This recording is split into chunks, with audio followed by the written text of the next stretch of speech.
Hi, hello, and welcome world to Soviet Headcannons.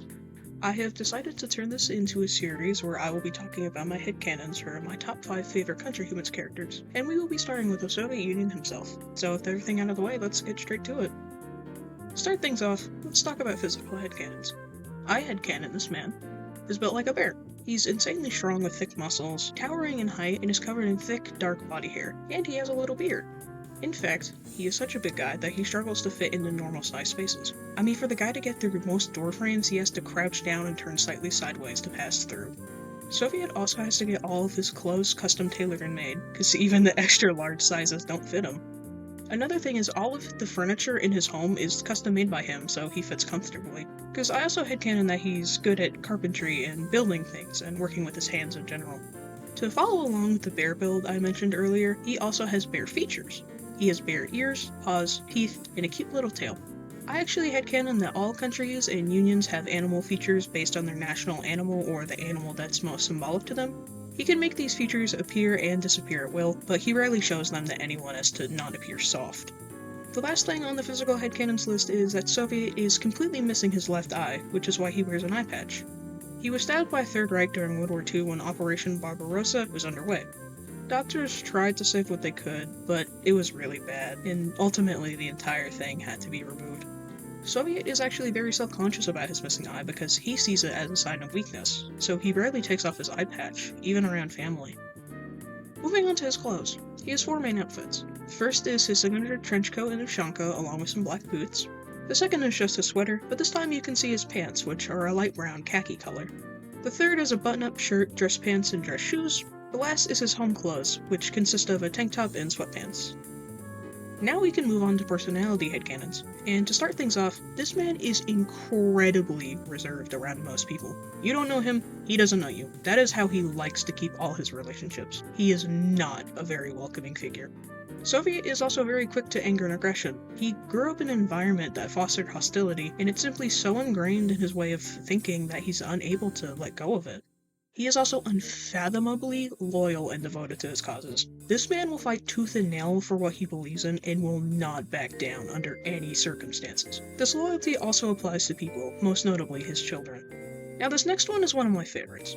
He doesn't like to be violent, but in his eyes it's the only way to keep his loved ones safe.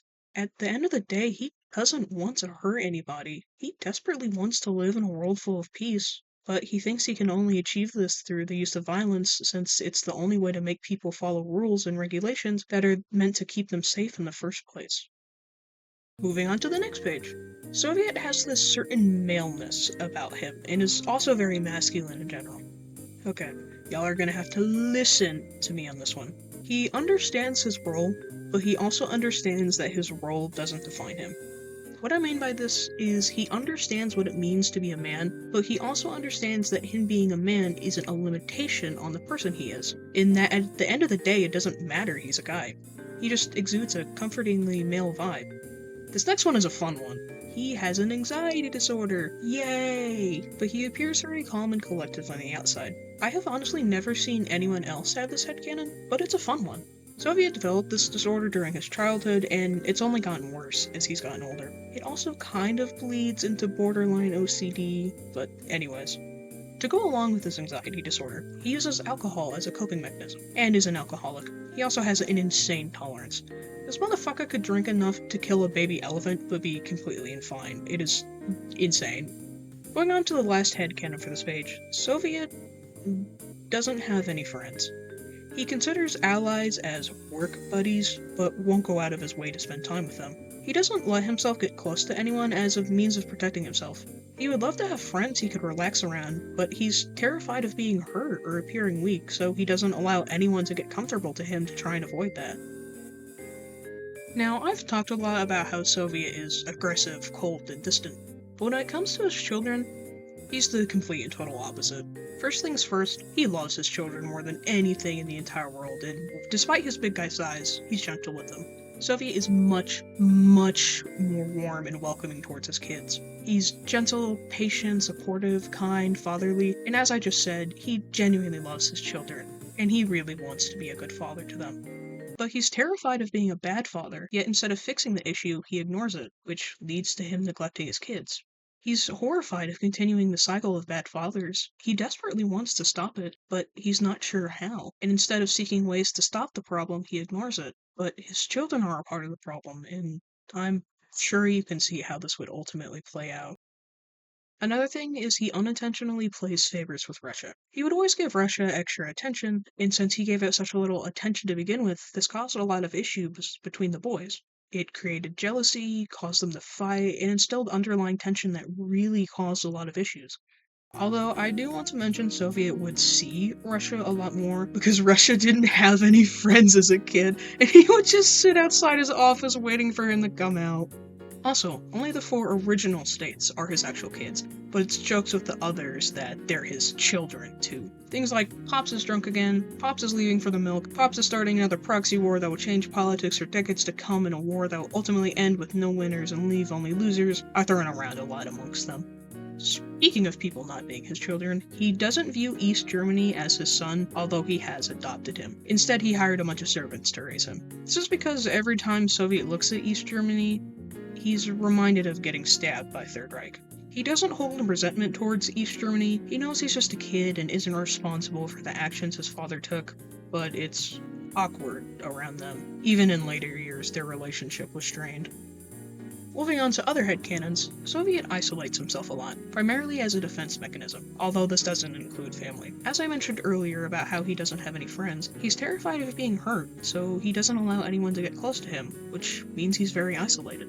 This one is a bit more random, but Soviet is really good at math. He actually helped with some of the mathematics and equations for the Soviet space program for a lot of their missions. Another thing is he's comically bad with computers. I mean, like any person over the age of 65 trying to navigate Facebook level bad. But it's funny. He also prefers warm spaces because he's tired of living in such cold, and he loves fireplaces. This one I think is really cute. You know, he lives in a stupidly cold place, but he likes to bundle up and get all cozy next to a fire, which I just think is cute. This is in all honesty the funnest headcanon I have for Soviet, which is that ladies love this man, but he doesn't care. I mean, it's easy to see why ladies would love this guy. He's tall, strong, intelligent, a father, has a beard, is good at working with his hands, and is traditionally masculine. What's not to love? Although he never mentions it himself, he's actually asexual. Well, he's bisexual and asexual, but he has no super duper strong desire to date anyone in general. This is also a fun headcanon. He seldom smiles, so when he does smile, that means he's really happy or really likes something. It's just not in Soviet's nature to smile a whole lot, so when he does, it's an extra little treat. Side note, he smiles most often around his family. Now this headcanon, out of all the headcanons, this is definitely the least historically accurate, but I don't really care about that. I also couldn't think of a drawing that would do this one justice, so I didn't make one. I left this page blank. But the headcanon is, Soviet was born with a great capacity to love, just as much as me, an empath.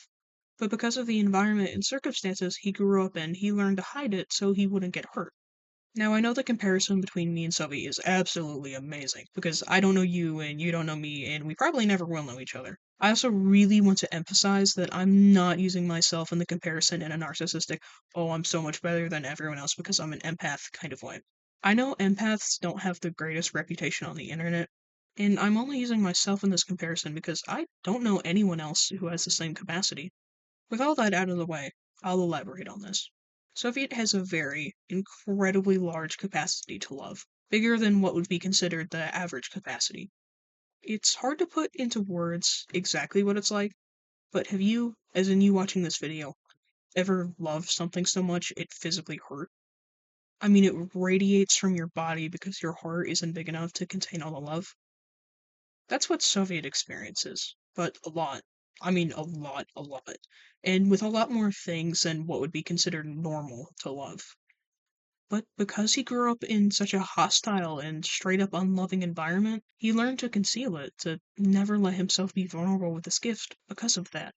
Yet it hurts him to hide it away, which ultimately turns into hostility and is the reason why he's so quick to aggression. And that appears to be the last one. I hope you have enjoyed learning about how I perceive the FAMUSSR, a big brute of a bear, and I appreciate you sticking along for the ride. You know what, if you made it this far, type "We love Soviet" in the comment section. It'd be greatly appreciated. While you're down there, tell me about your headcanons for Soviet. Are they the same as mine, or are they totally different? Let me know. I'd love to hear them. Anyways, thank you so much for watching my video. I hope you have a wonderful rest of your day or night, and I hope to see you all later.